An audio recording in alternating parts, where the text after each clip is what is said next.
You are Locked On Phillies Postcast, part of Locked On Sports Philadelphia, on the Locked On Podcast Network. Your team every day.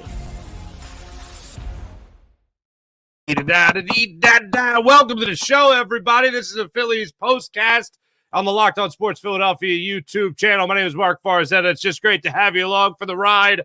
What an incredible game for the Phils. They start out this West Coast portion of their 10-game road trip out on the right foot, including mashing 5 home runs. Bryce Harper homering in as many days as he's been back from the paternity list. Second home run since he's come back. You just love to see it. Well, to break it all down and more on the postcast today, make sure you guys hit like and subscribe on the Locked On Sports Philadelphia YouTube channel. And this postcast, of course, is brought to you by none other than FanDuel. Make every moment more. Right now, new customers get $150 in bonus bets guaranteed. That's $150, win or lose. Visit FanDuel.com/locked-on to get started right now. That's FanDuel.com/locked-on. Let's begin and jump right into it with, as we always do, 3 big things. What we got for you, we'll start it out with the bats. Yes, even before Aaron Nola, we'll get into the bats. A lot of nitty-gritty to get into there with Aaron Nola. But when it came to the bats tonight, they were ready to party, including Kyle Schwarber, who got the home run party started in the very first inning of the ball game. Kyle Schwarber goes deep to start things off for the Phillies, and he just turned on a cutter down and in, 2-1 pitch, and put it in the right field bleachers, 379 feet. He loves to hit home runs in San Diego. You can remember 2 years ago in the postseason when he just blasted that home run to deep right field off Yu Darvish, if I'm not mistaken. And that was the second furthest home run he had hit as a Philadelphia Philly to that point. So not too shabby. And Schwarber did it again tonight. Not 425 feet by any means, but still turned and belted that ball down the right field line for a home run to start the game out. 1-0 for Kyle Schwarber. Right after that, the next big thing in that inning wasn't a home run, but it was Brandon Marsh just getting warmed up on the evening. Drove in his first RBI of 3 on the night. This came by way of an RBI double to right field. So before anything really broke out, it was 2-0 Phillies by the time you got out of that first inning. So immediately, before Aaron Nola even took to the hill, the Phillies gave him some run support. Now let's jump ahead to the third inning where the home run parade really got going. Bryce Harper led it off with a home run. Alec Bohm unfortunately struck out, one of the few times he actually made an out. JT Realmuto stepped up there and hit a double. Lights started flickering in the ballpark. What was happening? Well, JT Realmuto reached second base. Brandon Marsh then stepped up to the plate, hit his home run, a 2-run shot. And when I say shot, I mean a shot. Got a fastball down in the zone, 2-1 pitch, and he just pounced on it. And it was one of those hits that as soon as you saw contact, you knew it was gone. This was to the tune of a 2-run home run. So the Phillies had already put up 3 more runs in that inning, courtesy of the Harper home run and then the 2-run home run by Brandon Marsh. Now, Nick Castellanos has been a guy we've talked about a lot on this program. We've talked a lot about old Nicky 3 buttons. Weather's not getting warm enough yet for him to go down the full 3 buttons, but we're getting there. He had not hit a home run. His extra base hits have been extremely few and far between this season. Was the longest qualified hitter to go without an extra base hit to start this season. And what does he do tonight? Well, he hits his first home run of the year. Just barely gets it over the fence. But one of the things I have loved about the last 2 weeks with Nick Castellanos is that it keeps on coming out. It keeps on getting reported that he's one of the first guys there for batting practice. He makes sure he gets in his early swings. He knows he's in a funk. He knows he has not hit his stride yet this season. He would very much like to hit his stride like he did in the early goings of last season, unlike he did in his first season as a Phil. And now his third season, he'd like to get back some of that mojo. So he's putting in the work. And I think that's something with Nick Castellanos that we overlook, that this guy is willing to work. He does have a rather chill attitude. You might even say it's not a very Philly-like attitude. But he goes out there, gets the early bat practice in, goes out there, gets the swings in. And what does he do today? He goes out there and he hits his first home run of the season. anything that can get Nick Castellanos going. I know his name is a hot button issue for a lot of people. I feel like the lightning rod that was Rhys Hoskins in Philadelphia, that focus of a lightning rod has now shifted over to Nick Castellanos in a what have you done for me right now and what are you going to do for me in your next at bat type of attitude. And I get that. And you talk about a guy making that much money, you got to produce. You can't afford slow starts. You can't just be wait for June every year for everybody to start mashing. No. We thought that Nick Castellanos had figured it out last year, did so, and made an all-star game last year. And then this year, extremely slow start. So anything that's stepping in a positive direction for Nick Castellanos, I'm all for it. And seeing him go up there, albeit a home run by about 2 inches to left center field, I'm all for it. He got a slider that stayed up in the zone, stayed inside on him, did not go outside the zone where he typically just flails at the pitch. He stayed on it, roped it to left center field for the home run. A mere 398 feet. Now it's a 6-0 ball game in favor of the Phils. Bryson Stott then lined out to center, and Johan Rojas struck out to end that third inning. But home run from Harper, home run from Marsh, home run from Castellanos. You get 3 homers in that inning alone. But wait, there's more.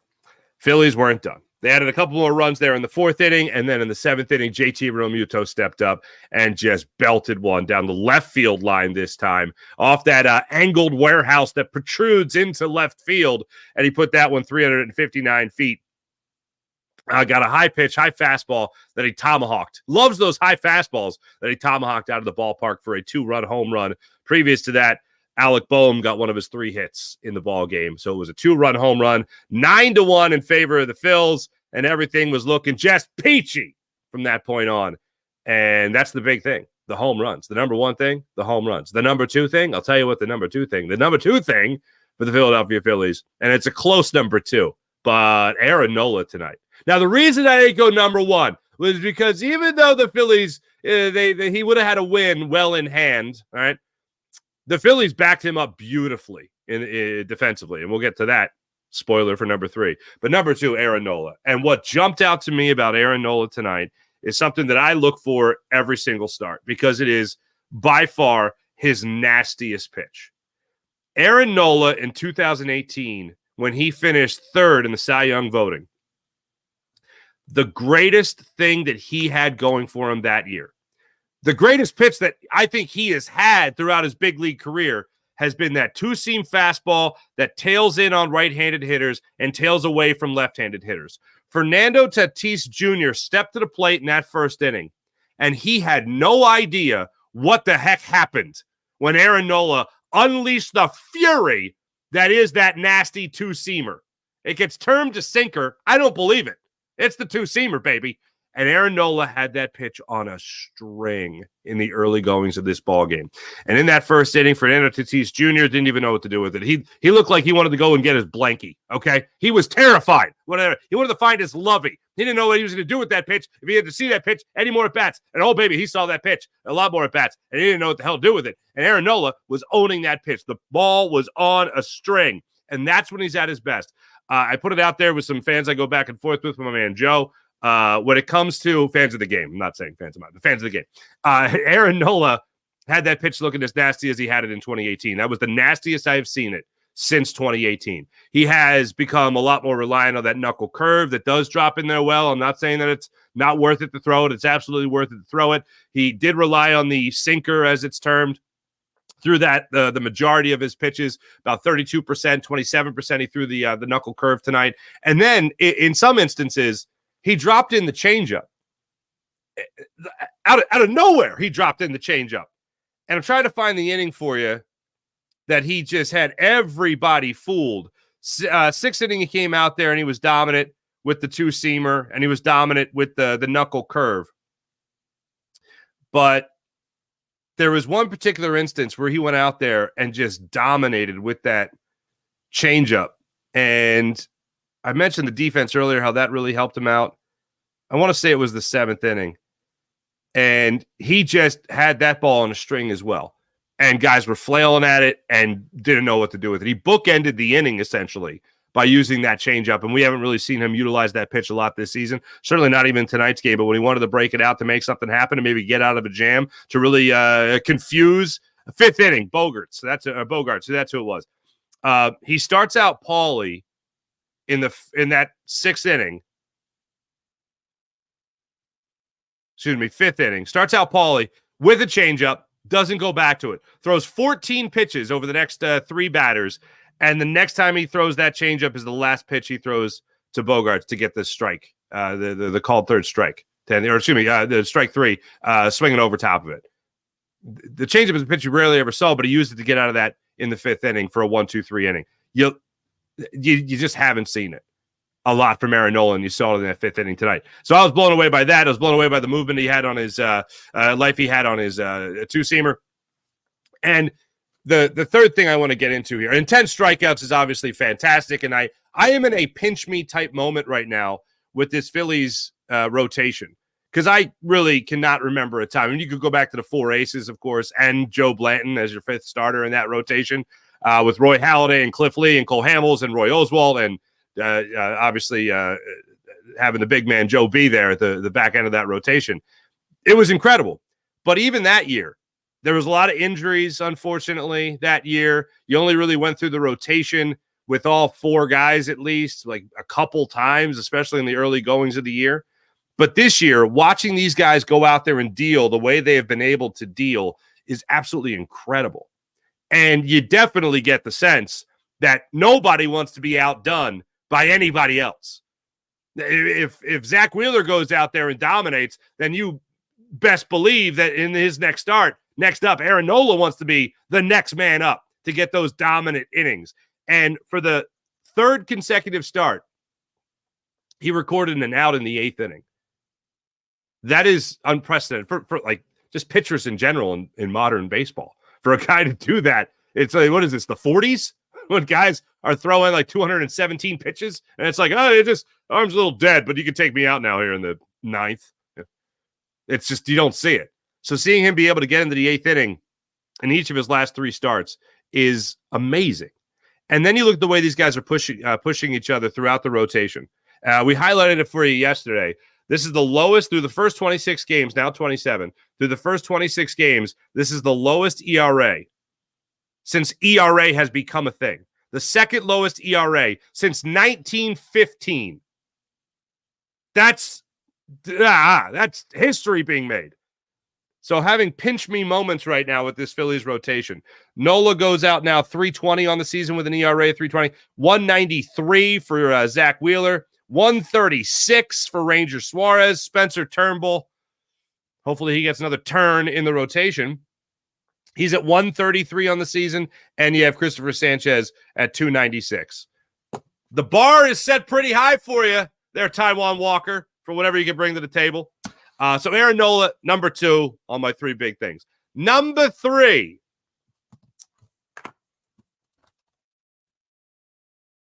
This is why Nola wasn't number 1.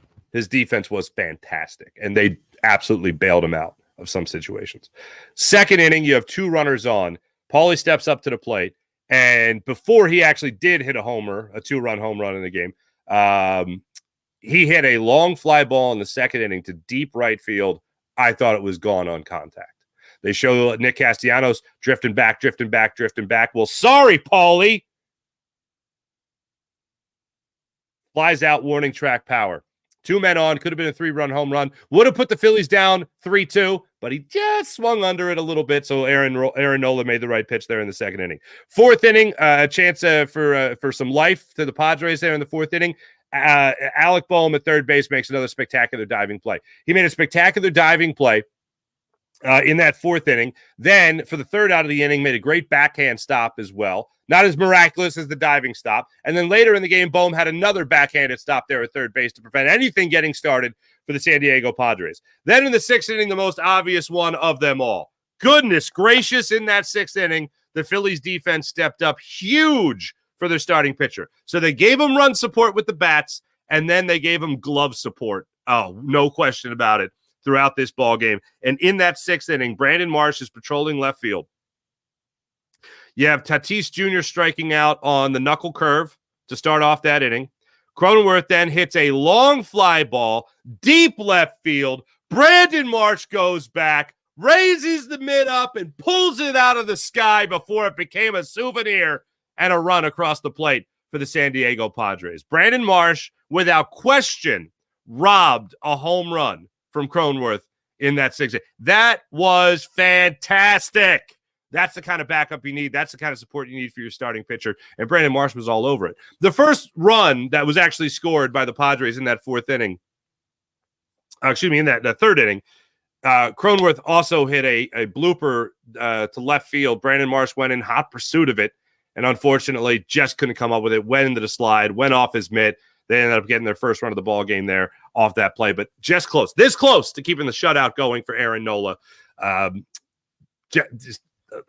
One size larger mitt would have made the play, but unfortunately just wasn't able to do it there. But pretty much every other time, the defense was able to make a great play. One thing I have to highlight is Johan Rojas. There was a situation where there was before the Cronenworth double, RBI double, Johan Rojas is patrolling center field. Fernando Tatis Jr. is at the plate, hits a line drive tailing away from Johan Rojas. Johan Rojas drops back to try to make the catch, realizes that he dropped back the wrong way. The ball's starting to slice away to his left side. He does a little pirouette in center field, and boom, right there, picks it out of the sky.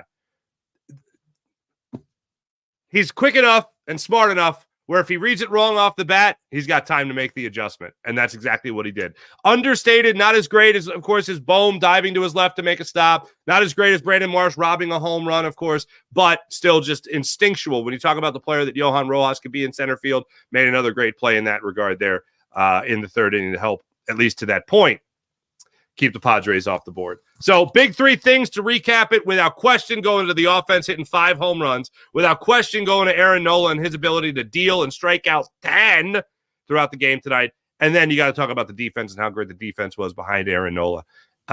There's one thing. We talked about Tinker Topper tinkering with the lineup. Rob Thompson did something else tonight that I found very, very interesting. And I know, and you know that I know because we've talked about this.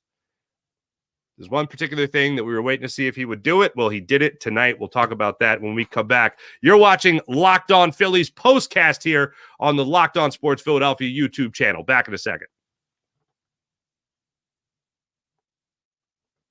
You guys have heard me talking about DoorDash. You guys know DoorDash. You love DoorDash. How do you not love DoorDash? Do you not love DoorDash? You got to love DoorDash. Everyone loves DoorDash, and it's incredible the things you could get on DoorDash and the things you could use on DoorDash. DoorDash, you got to keep it in mind when it comes to the things that you need, especially, have you thought about this? For Mother's Day. Yeah, that's right. You could use DoorDash for Mother's Day. Use code LOCKEDONMLB. That's LOCKEDONMLB to get 50% off your next order on DoorDash. Up to $15 when you spend $15 or more on your next flour order for mom, convenience, grocery, or retail order now on DoorDash. That's promo code LOCKEDONMLB. You see it on the bottom of the screen right there when using DoorDash, and use it today, and terms do apply. We want to take care of mom. We want to take care of mom for Mother's Day. We also want to let mom know that we learned a thing or two about saving, right? That's where DoorDash comes in. DoorDash offers you a variety of stuff and also gets it to you or to mom in a very efficient way. Get thoughtful gifts for mom for Mother's Day through DoorDash. Get her the gifts that she deserves with the convenience that you need. Choose same-day delivery or schedule a week ahead for when flowers and gifts should arrive at her door on DoorDash. Order now and get everything you need for Mother's Day on DoorDash. Use promo code LOCKEDONMLB to get 50% off your next order, up to $15 when you spend $15 or more on your next flower arrangement for mom, convenience for you, grocery store list, whatever it might be, and retail order now on DoorDash. That's promo code LOCKEDONMLB. Order using DoorDash today. Terms apply. So I got to be honest. I was surprised. I was very surprised when I saw Aaron Nola go out there at 92 pitches for the start of the 8th inning. I was surprised. I was happy, but I was surprised. 92 pitches, thought he had done his job, thought the bullpen come in, mop up a little bit, you know what I mean? And then you go home with a win. Two things that I was pleased to see. One, him go out there for that 8th inning, get his 10th strikeout. Love it. The other thing I love seeing, and it shows that Rob Thompson might listen to the fan base a little bit. What was Sir Anthony Dominguez doing? Was Sir Anthony Dominguez pitching in meaningful innings? No, he was not. I still haven't seen how many options he has left, and maybe that's why he's still with the bullpen at the major league levels, because maybe he doesn't have any left anymore. I don't know. But this is the next thing. This is what you might call a soft firing, a soft demotion, but still a demotion nonetheless. Seeing him go out there in the 9th inning, went, okay, this is good. Just like I saw Rob Thompson promote Alec Bohm, who now has got a 10-game hit streak going for himself. Seeing Alec Bohm be promoted to your cleanup hitter is right and just. Good job, Tinker Topper, tinkering with this. Great job, Tinker Topper, tinkering now with Sir Anthony Dominguez, because he needs to be tinkered with. And seeing him come out in the 9th inning and get through that inning unscathed, whatever it takes, where he's not going to harm the ball club and he can just concentrate on finding his groove. A 9-3 lead, a 9-3 advantage makes me feel really good about Sir Anthony Dominguez coming into a game, knowing that he's not really going to cost you that W. Not going to cost you chalking up a mark under the W column, okay? And seeing him come out there in the 9th inning today, and we go, okay, he does see what we're seeing. He does see what we're seeing, because after Game 3 against the Cincinnati Reds, where Sir Anthony Dominguez got charged for about 4 runs, I believe it was. 4 of the 6 runs allowed by the bullpen. After that, Rob Thompson was at the desk there in the visitors' clubhouse in Cincinnati, and he was talking about, I always got confidence. I always got confidence in Sir Anthony Dominguez. I always got confidence. I'm thinking, you're a liar. You're lying to my face right now. And sure enough, he sees what we're seeing. And he sees a guy that's struggling and needs some time away from pressure-packed situations, or time to really be in a situation where you're trying to protect a 2 or 3 run lead. And you need to be in a moment like he was in tonight, where you have a 6-run lead and you could afford him to, if he lets a pitch fly, up in the zone, goes out of the park, a couple of hits and consecutive, walks a couple guys, then that could be a bit of an issue. But you at least have wiggle room. And the ball, too, with a Jose Alvarado, a Jeff Hoffman, that you feel can really slam the door. So I like that Rob Thompson, and I've said this before, that he moved up Alec Bohm, and I like that through pitching Sir Anthony Dominguez in the 9th inning of a 9-3 game, it showed that he does see, in fact, what we're seeing as well. I see we got some comments coming in here. I want to make sure I get you guys in here. I did hear this. Ari, what's up? I did hear this. The Fly Eagles fly. I heard EAGLES Eagles in Cincinnati. It came through the TV. And I just so you know my stance on this, and I've always felt like this for 10 years. I've been saying this. I hate the Eagles chants at Phillies home games. All right? I hate that. In the performer in me, I'm insulted by it because, why don't you just go see their show if you think my show sucks so bad? That kind of thing. The other thing is that on the road, I love it. And I'll tell you why I love it on the road. Because it's kind of like a roll call. It's kind of like a roll call. Let's see how many people are here from Philly. Get an Eagles chant going. The late, great Big Daddy Graham, radio personality in Philly, great friend of mine. He told me once that he did an Eagles chant in the Roman Coliseum in Rome, the Coliseum. And somebody else, he started going EAGLES, and then somebody else yelled, Eagles. I think that's pretty cool. Crazy, what's going on? Need one Nola game without a home run. Oh, look at you, Crazy, being particular. Come on.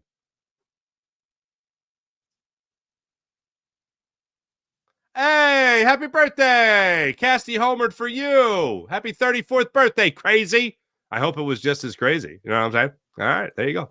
But yeah, I'm sure it was for you. You feel free to comment on the show. Love to get your thoughts on what you guys take out of this Phillies victory tonight.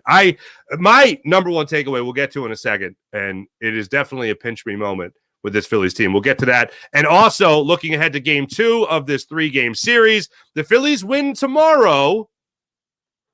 You know what that means? That means they still haven't lost a series since the second series of the season. That's a nice run for the Fightin' Phils. We'll be back in a second. You are Locked On Phillies postcast on the Locked On Sports Philadelphia YouTube channel. Now I got to talk to you about money. How'd you like more money? You can win more money on FanDuel. FanDuel, playoff time in the NBA, as we well know, NHL as well, baseball in full swing. Oh, enjoying it all on FanDuel. It's the place to bet on every game. And right now on FanDuel, new customers get $150 in bonus bets, guaranteed. That's $150, win or lose. What are we doing? What are we even waiting for here? Get to FanDuel.com/locked on. That's $150, win or lose. Bet on everything from slap shots to home runs. Oh, baby. If you had the over on today, you probably hit. Over on home runs, slam dunks, assists, all that stuff, all on FanDuel. Make sure you do it. Strikeouts, Nola, 10 of them tonight. All on FanDuel. It's all on the safe app. Secure as well. Easy to use. So what are you waiting for? Visit FanDuel.com/locked on. That's FanDuel.com/locked on and make your first bet an automatic win. FanDuel, America's #1 sportsbook. I'm not used to this. And if I'm not used to this, I know you're not used to this either. But the Phillies are starting out the season really, really well. It's not even May yet, okay? It's going to be May very soon, like a couple days. But the Phillies don't remember that they're actually good at baseball until June. And this has become just what we know. It's like, even though the Phillies have been winning all these games and they haven't lost that series since the second series of the season against the Reds, and they're great and all this great, they still trail the Braves in the division. The Braves are still red hot. Like, so it's like you just accept that you're going to be a wild card team. Hopefully not. Hopefully something happens and all of a sudden you go on a 20-game win streak and then there you go. But it's insane to me to watch this Phillies team performing at this high level. It's insane to me to watch in April a 5-home run game. It is just bonkers to me that you have a rotation that is the best in baseball. You have 2 or 3 guys competing for a Cy Young award already. Like, look, it's April, so I'm getting ahead of myself here. But what I'm saying is, at this caliber of play this early in the season, it's a foreign concept. It's without question a pinch me moment watching these Phillies play at the level they've been playing at this early in the season. This is usually they're hibernating. I don't know what happens after spring training, but they come north and they just hibernate for like 2 months, and then they come out and all of a sudden Kyle Schwarber hits 15 home runs in June. And then old Nick Castellanos becomes Nicky 3 buttons, and they're all unbuttoned, and then he's mashing. This doesn't happen. And I'm trying to wrap my head around why this is happening now. You could comfort baseball players, I think more so than any athletes, are all creatures of habit. They just have to have their routine. There's so many games. You're playing every day, as we all know, blah, blah, blah. But it just feels like they have to find their routine. They have to find their rhythm. And I guess these Phillies guys have been around each other long enough that they kind of know their rhythm. They know what they're doing. And even a guy who's trying to figure it out, another hit for Johan Rojas today, which was great after the 0 for yesterday, but he's batting at the bottom of the lineup. So he's got time to figure it out. And he's young. He's inexperienced. So you kind of set low expectations for him. Just play your position in the outfield. Anything we get from you offensively is gravy. But everybody else looks like they're settled into their spots.